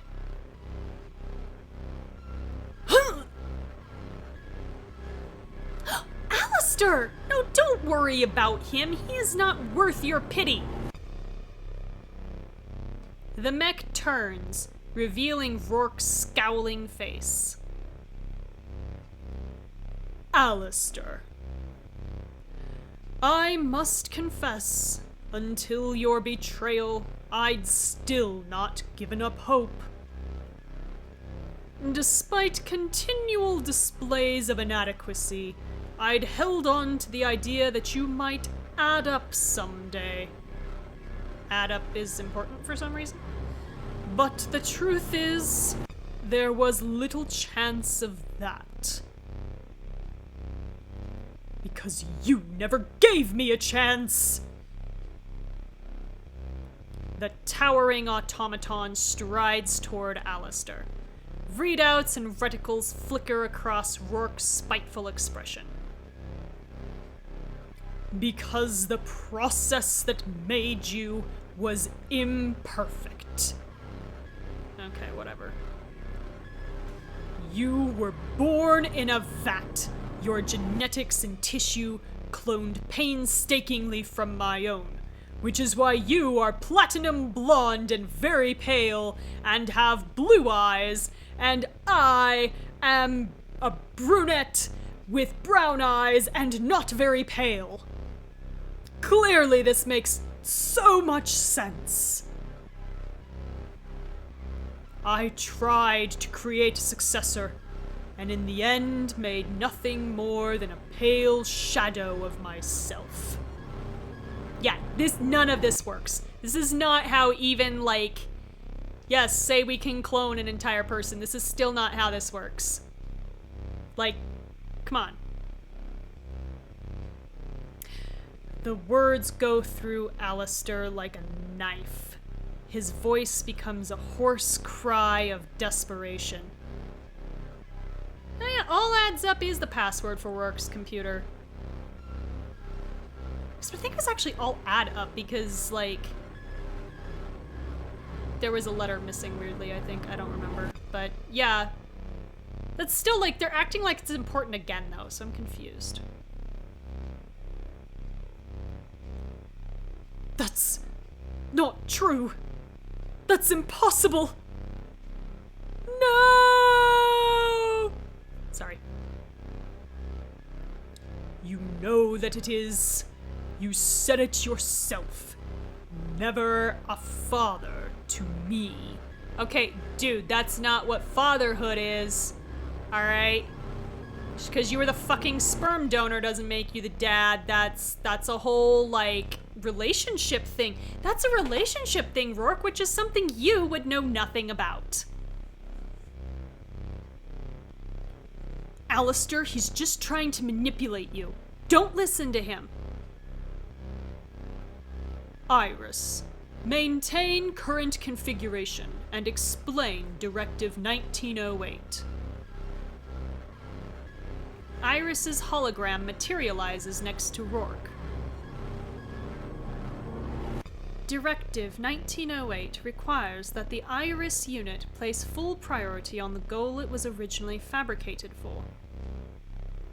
Namely, to utilize Imogen Rourke's knowledge of reproductive cloning in order to construct a suitable analog of Everett Aleister Rourke. Imogen, you married this bastard? Like, really? Really? Come on now. Tears stream from Aleister's eyes, wide with disbelief. No! Rourke, you bastard! Whoa! Grace is, like, apoplectic at this point. Holy shit! You delusional, immoral, self-serving... You don't deserve to breathe the same air as Aleister. Oh yes, he does, because Aleister is also a self-serving son of a bitch. So... yeah, exactly, and he still looks nothing like Rourke, so I still wouldn't believe it anyway. Like, come on. Come on. Like, I get that they were kind of trying to bury the lead a little bit early on, and have him not look like Rourke so that we weren't right away going, aha, he must be his kid. But then he also doesn't look like Imogen either, his mom. So that was kind of weird. You know, we don't actually get to see what Iris's, you know, Imogen's skin tone actually looked like, but it's pretty clear that she has dark hair. And two dark-haired people are not highly likely to make a platinum blonde. They can, but it's not highly likely. So yeah, really, character design kind of screws with their story here. Grace wraps her arms protectively around Aleister, who doesn't deserve it. I mean, who weeps motionlessly. Rourke turns the mech away in disgust. It seems, however, that nature has succeeded where science failed. I have others to carry on my work, among them a strong, capable heir. Yeah, it's either all of this or Aleister bleaches his hair even now with no access to peroxide. You know, any and all of this makes more sense. What are you talking about? We're talking about this thing that we're just gonna pull in the back half of the final book like it makes any sense with the rest of the story. No one's gonna be following in your footsteps, Rourke. I'll see to that. Oh boy, we got Captain America mad over here. You just wait till he gets a hold of Mjolnir. Then you're in real trouble. Your work ends here. Estella puts all of her strength behind her spear, hurling it at the glass-enclosed cockpit. Really not highly likely to work, but gosh darn it, she's gonna try. A huge hand snatches it out of the air. The wooden shaft is crushed to flinders in the mech's grasp. She is shocked that, this clever plan didn't work. Rourke directs the robot's other arm into the pool, scooping up the crystalline pillar. He's taking the crystal. All of it. Fuck. How is this mech withstanding lava? Do you people... I'm gonna come back to this again. Do you people know how hot lava is? It's really fucking hot.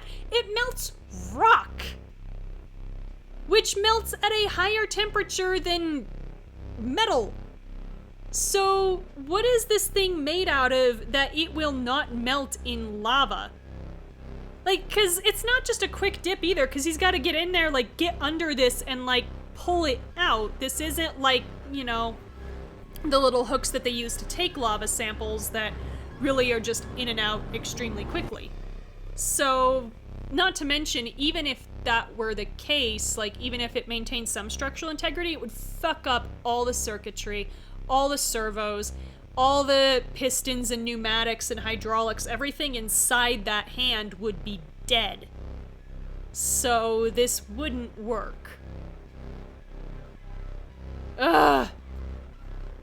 I'm sorry, it's dramatic.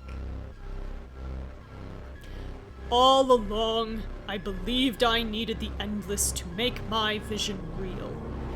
But it was this. Okay. This is the key to a new age. There are no longer any limits. Now we can create whatever life, whatever world we wish to live in. Okay. You feel Vanu's presence reaching out to you. Help, I want to live. Do not fear. The last piece is still missing. Without it, time will resist his control. Yeah, they say, earlier, when we, return the heart to it, oh, I am whole, I am complete, and now they're oh, the last piece is still missing. What? What? This is just, the only reason for that, too, is just to, give us time, because this is chapter 9 out of 13. They decided they wanted 13 chapters, I guess, but wrote themselves into a corner, so they had to, half-ass a way back out of it.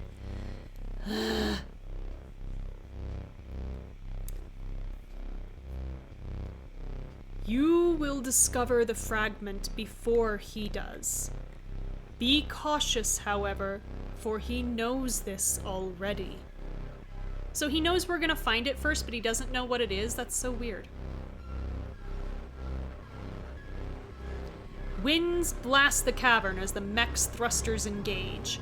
Rourke ascends through the caldera with the mass of crystal. As he vanishes above, you hear his voice calling down. It won't be long, Kira. Eternity is nearly ours. I don't want eternity. Eternity is a long fucking time. We've discussed this. This, like, business of time compression with age. Like, you know, memory compression and time starts feeling like it goes by faster and faster and faster. I don't want eternity. I scare the shit out of Jehovah's Witnesses when they come to my door with this shit. Like, cults and shit, when they show up at my door, they're like, hey, you know, wouldn't you want eternal life? I'm like, no, eternal life sounds like a terrible thing. And they're like, what? Yeah, no, it sounds awful. Please no. Estella glares upward, her body contorted in rage. I'll kill you with my bare hands first! You know, I don't doubt that she will. Guys, the lava's moving! Yeah, time to go.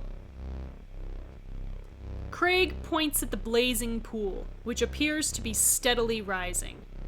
Molten rock floods into the cavern. Yep, we are dead. Back to the caves, now!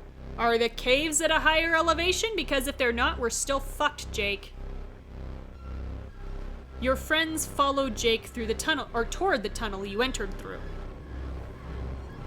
Aleister remains frozen in place. Grace tugs his arm frantically. Nope, leave him. Leave him. He ain't worth it. He ain't worth it. His plot arc is done. Nope. Come on, Grace, let's go.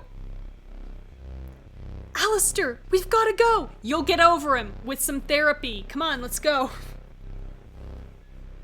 Leave me. Ah, my life.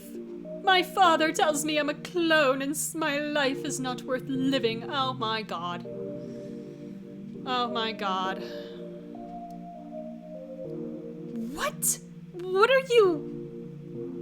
Come on, damn you! Don't do this right now! It's true, this is not the moment, Aleister. You can have your existential crisis once we are not about to be killed by lava. Come on. Nothing matters anymore, Grace. It never did in the first place. Oh my god. Oh my god. No.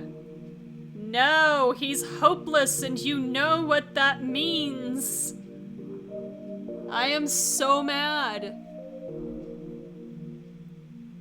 Aleister hangs his head. Tear streaks cover his cheeks, gleaming in the encroaching blaze. Grace pulls with all her might, but she's unable to move him. No. Aleister, please. I'm not letting you die. I mean, you're trying to be a good person, Grace, but some people just can't be saved.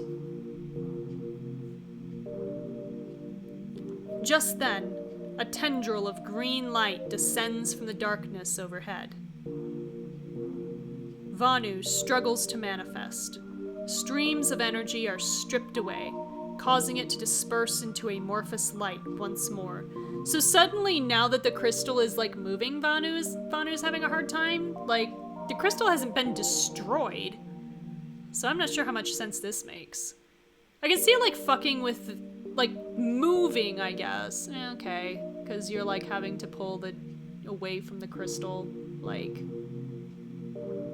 you know, basically relativity. Like, general relativity. I don't know. This is its surprised face, as it's being... Hang on, I gotta think about it. Redshifted. As it's being redshifted away from us. An arm reaches out of the haze, offering you an object. Fuck! No! No! No! No! No, no, no, no, no. I do not want to give him hope. So, we can accept the salvaged magazine, which I apparently did at some point? Why the fuck would I do that? Or, ignore Vanu. What? What the hell, past Kira? Anyway, I guess. I don't want to, but I also want the bonus scene, so we're going to accept the salvaged magazine. I don't wanna. Because it's not. If it's the one I'm thinking of, it's not good. Okay. I do. I know I want 100% this. I'm mad about it. Fuck you, Aleister. Fuck you. You take the magazine and hold it out to Aleister, still doubled over beside Grace. Here, take this. Walk and talk. Let's go. Come on. Walk and talk. Aleister, look. Look at this. The ghost handed it to me, so it must be important to you. I have no idea why. Aleister glances up, his brow furrowing. He takes it. And you're suddenly somewhere else, because we totally have time for this while the lava's rising. A cozy living room inside someone's apartment. Grace enters. See, I told you. And begins touching up her makeup in a mirror. You're sure you're gonna be okay? Of course, darling. Go and enjoy yourself tonight. We'll be just fine. It gets better. Can I get kisses before I go? Aleister walks out of the bedroom, cradling a tiny baby boy. Look at the Amato heteronormativity.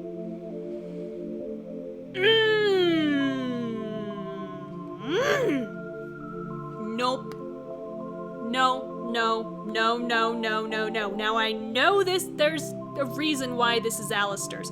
It's because Aleister wants a family. He wants the feeling of family now that he's discovered he is apparently not a person who was conceived via PIV sex, I guess.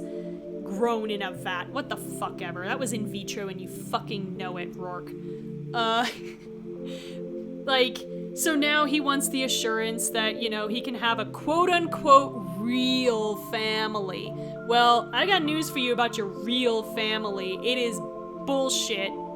It serves nothing except to make people like me, who will never have even, the vaguest sense of that quote-unquote real family, because some of us aren't gonna get married. Some of us aren't gonna have kids. So, yeah, thanks for presenting that as, the be-all, end-all for, and Grace. And it's rewarding him is what's really disgusting, is it's rewarding him with Grace. What he wants, what he took. He took her, and he kept her as an object, as not a person, so we know he does not see her as a person. So this is literally a reward for all the bullshit. And that's honestly the worst part. It would be completely different in that respect if this had just been some random woman whom we hadn't met. Or if they just never showed us the mother. It's just, a woman calls out from down the hall, are you gonna be all right? And Aleister says, oh, everything will be fine. And all right, well, I have to run, but, good night or whatever. That would be better. It still wouldn't be great because all this does is make this sound like this is the only way to have a real family. That, spouse and child, and apparently child that has come out of spouse's uterus, mind you, is the only way to have a real family. And to that, I would like to say the heartiest of fuck yous, and it is not true. And whoever thought this was a good idea needs to seriously read up on, queer platonic relationships and found family, and literally the trope that this entire series is founded on, which is found family. You just fucked it all up with one scene. Good job. Yeah. Aleister walks out of the bedroom cradling a tiny baby boy. The adorable infant wriggles anxiously in his father's arms. Don't worry. I'm better at this than I look. Yeah, fucking yeah. Alright, there's 2 of them. Because I didn't turn on the therapist one, and he's sneering. Take 2 drinks.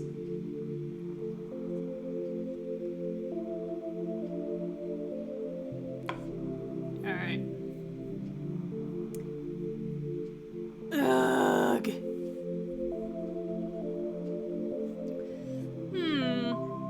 Grace is not convinced.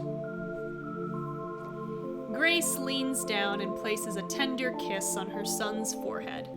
She then gives Aleister a peck and turns to grab her coat. Be good, boys. Mama will be home soon. She leaves, and Aleister takes a seat on the couch with his son. He begins to sing in a soft, warbling voice. Oh dear.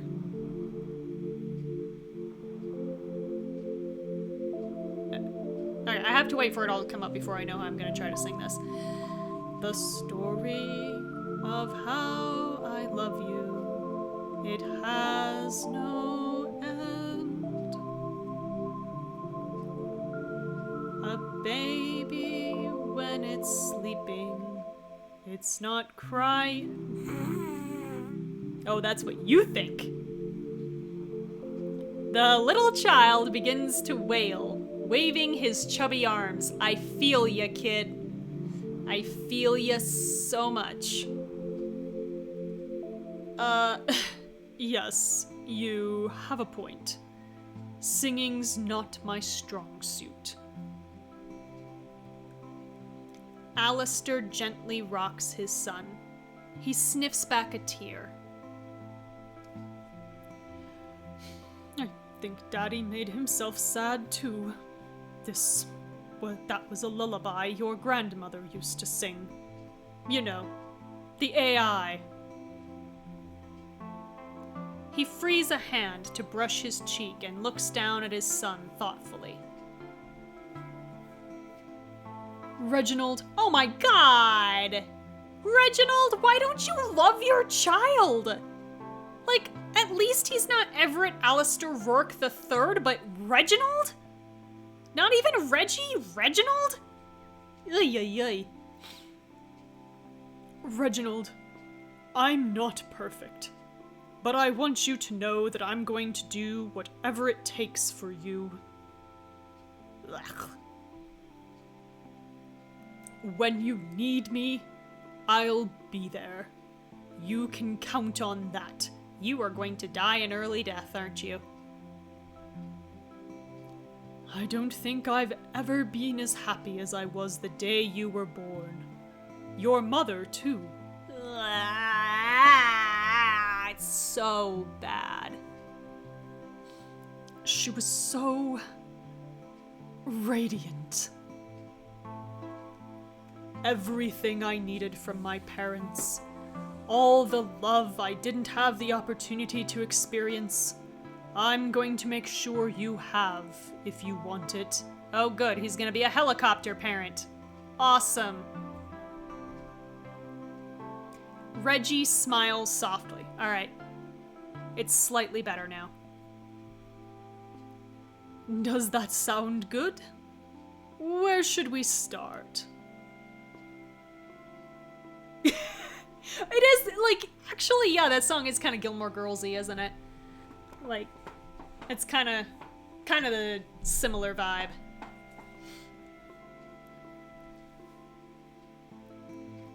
Papa!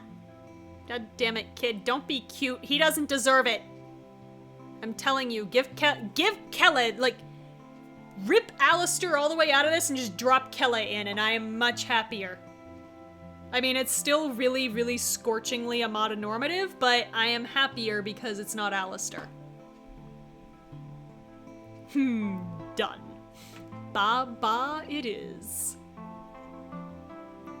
Aleister takes a baby bottle from a side table and brings it to Reggie's mouth. His big blue eyes stare at his father curiously as he drinks. Now, shall I read to you from the Vienna Review? Why don't you love your child, Aleister? He lifts a dog-eared magazine from the couch and flips it open. This is the only publication I keep that features your grandfather. Because, you see, it just so happens that it also mentions your daddy, who is incredibly vain. When he was a young man. A couple of hours later, Grace comes home and begins hanging up her coat. Sugar? You still awake? Okay, first of all, Sugar, what the fuck? And second of all, yeah, just read him a picture book, Aleister. What the fuck? What the fucking fuck? She finds Aleister dozed off in a sitting position with Reggie sleeping in his arms. No. No, Grace, you deserve better. You deserve so much better. You deserve the world, and this man is not it. Grace sits on her knees on the floor, content simply to watch her husband and son rest. Was there no more room on this couch? Why are you sitting on the floor, Grace? It's not long before the first light of day begins to fill the sky. The vision fades, and you're returned to the volcano's core.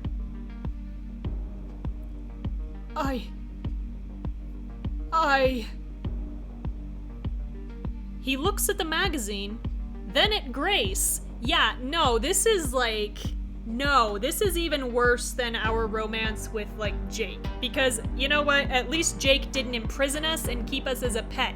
There, I said it. Jake is a good man, okay? He is a good boy, and he deserves his happy ending. He's a brat, and he could really stand to use our name, especially since, you notice, we don't call him Top Gun anymore. I don't think we've called him Top Gun in all of Book 3. I'm not even so sure we were still saying it very often. We said it, once that I know for sure in Book 2. But, we don't call him Top Gun anymore, and yet he's clinging to Princess like it's a goddamn life preserver. So, Yeah, no, Aleister, you back all the fucking way off of Grace. You don't deserve her. Period. Please, Aleister. Well, now that I know you're going to have my babies, I guess it's worth living. Sorry. Yes, I'm coming.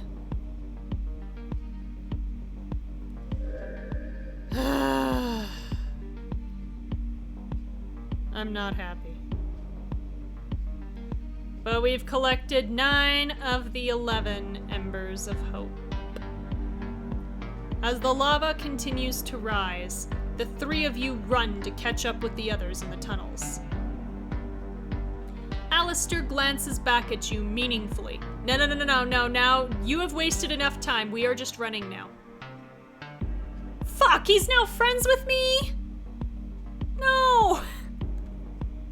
I don't want your friendship. I didn't ask for this. Thank you, Kira. Fuck you. Fuck you, fuck you, fuck you, fuck you, fuck you, Aleister. After an hour of wandering, you turn a corner and find pale light streaming through an exit.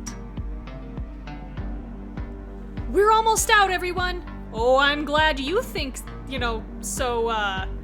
so brightly about the situation, Kira. You emerge within view of Elistel's mighty tree. Huh. Alright. Oh, thank goodness. Living through Journey to the Center of the Earth was harder than I expected. Hundreds of flower garlands are draped across the city's platforms and walkways. Gentle winds stir the blossoms, causing them to shimmer in the moonlight. It's so beautiful. I wonder what the occasion is. Tomorrow is the first day of Nyalare, when those who truly love each other have the opportunity to be handfasted. Oh, how convenient! We just got ourselves a fiancé! Jeez.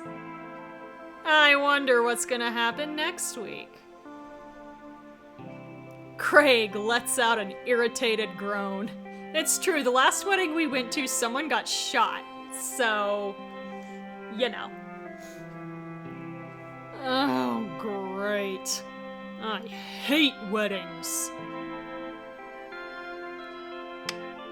So that is chapter 9 complete. We found the clue and the Ember of Hope. Yeah. I'm not happy about it. I do not, just because I need to 100% this, but I don't have to be happy about it, and I certainly don't have to be happy that Aleister's my friend now. I don't like it.